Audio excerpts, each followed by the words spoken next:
Welcome to Geek Fandom Media. I'm your host, Chris, and you guys, I just got done watching the season finale of The Last of Us Season 2. Woo! We gotta talk. Now, as a whole this season, you guys, I wasn't overly impressed. There are a couple of standout episodes, but being a gamer like myself, it's just so drastically different from the game. So going into the season, I knew I had to adapt my mindset and that this is going to be a very different adaptation of the game because trying to adapt the game bar for bar, scene for scene is just damn near impossible. So I was worried how they were going to close out episode 7 of this season. I was like, there's so much that has to happen. And I would like to say this. The fact that there were no clickers, no bloaters, no stalkers in the last 2 episodes of this season is mind-boggling to me. Mind-boggling. Like, none whatsoever. I was just like, are you kidding me? Like, come on. I was so disappointed. Yeah, I get it. Episode 6 was a flashback episode of Joel. I loved it, whatever. But none in the finale? Like, what are we doing here? Like, I feel like it has that Walking Dead problem where the Walking Dead slowly just became humans versus humans. And the infected were pushed to the side. The game is heavily effective with the infected. Like, it's crazy to me, you guys. So right off the back, I didn't really like that the last 2 episodes didn't have no infected whatsoever. But them closing out, this season, obviously on a massive cliffhanger. If you played the game, you know what happens. I knew that this first season was going to be Ellie's story. The second season is going to, it's going to be Abby's story. So seeing, knowing that Ellie essentially was going to have to get to that aquarium by the end of this episode to do what she does, to kill Mel and to kill Owen. I was like, okay, I can expect that to happen at the end. Jesse was a big part of this episode.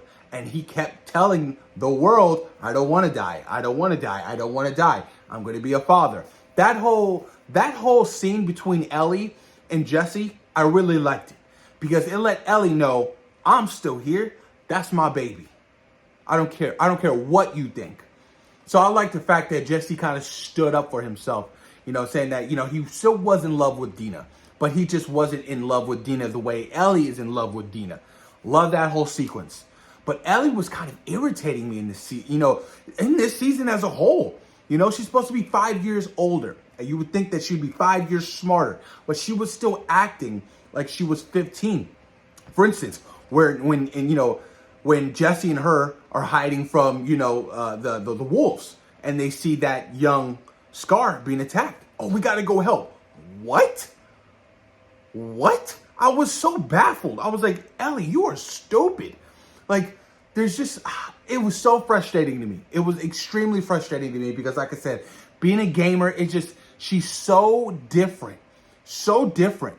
I think I personally think that she's much weaker in this series, in the TV show, than the game. Much weaker mentally. She just doesn't have tough skin. And obviously, for the physical, aspect of it, she's much weaker then. Because in the game, it's much more action-based. Like I said, going into the season, I had to adapt my mindset that this is a very different adaptation of the game. Wasn't going to be the same. So that was already a struggle. And I'm currently playing, part 2 right now. Yes. So we get to the aquarium, right? And she does what she does. She accidentally kills both of them.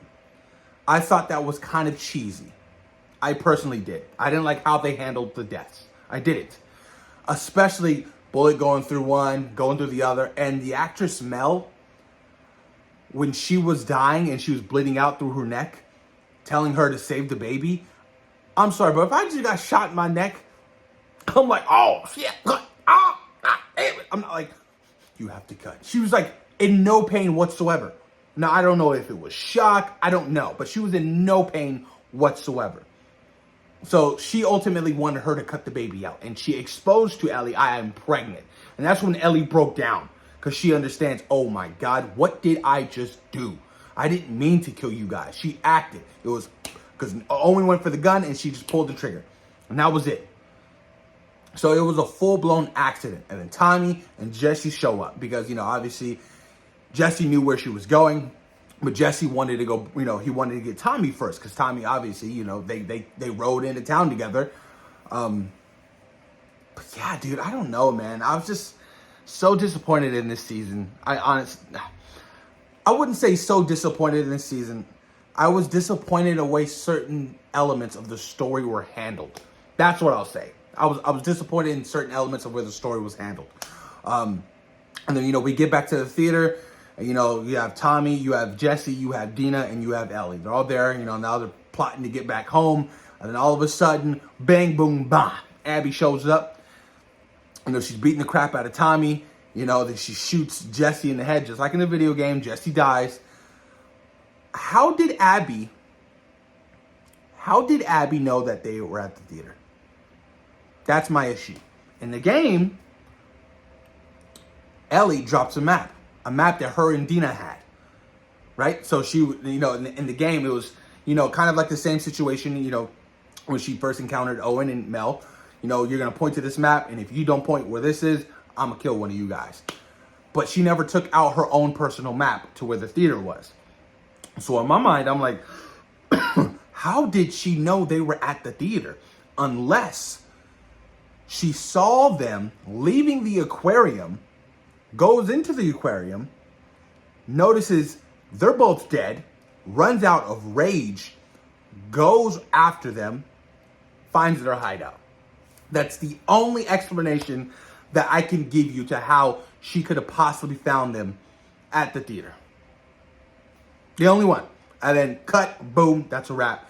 Then it's like a flashback scene of day one in Seattle. You see, what's his name? You see Manny wake up Abby, and she walks out to the stadium just like in the game. Cool sequence. I thought that was awesome. And then, season 3. Day 1 in Seattle. Now Abby's story. No idea when they start shooting this, but probably won't drop until 2027, which is a real unfortunate thing because that is a massive gap in between this season, you guys. Massive, massive gap. I didn't know why they didn't attempt to shoot this back to back. Were they a little worried with, how the audience was they were going to react to season 2 with Joel's death? Did they think that the numbers were going to be down? People weren't going to watch it? Kind of frustrating that now we have to wait so long to tell Abby's story, and there was no wait to, Mel and Owen's death, none whatsoever. But that wait does come once you find out Abby's backstory and Abby's story, and you'll start to like these characters a bit, because that's what happened to me in the game. In the game, I wasn't quite fond of them, and until I got to Abby's story, and I was like, yo, I like Abby, I like these characters. And then when they did die, I was like, oh shit, like I get it now, like it hurts. But ultimately, man, I don't know, man. If I had to rate this season, you guys, I'd honestly probably give it a 6 out of 10. I enjoyed the first season far more. I thought, the first season was much more action-based. I feel like they kind of took a different route in season 2. Kind of went, with more of the character arcs, character relationships, story-driven, season, which is fine to some people. But me being a gamer, you guys, it's hard to turn off my head knowing that, we did not have 0 infected in the last 2 episodes of The Last of Us Season 2. I do find, and I do have an issue with that.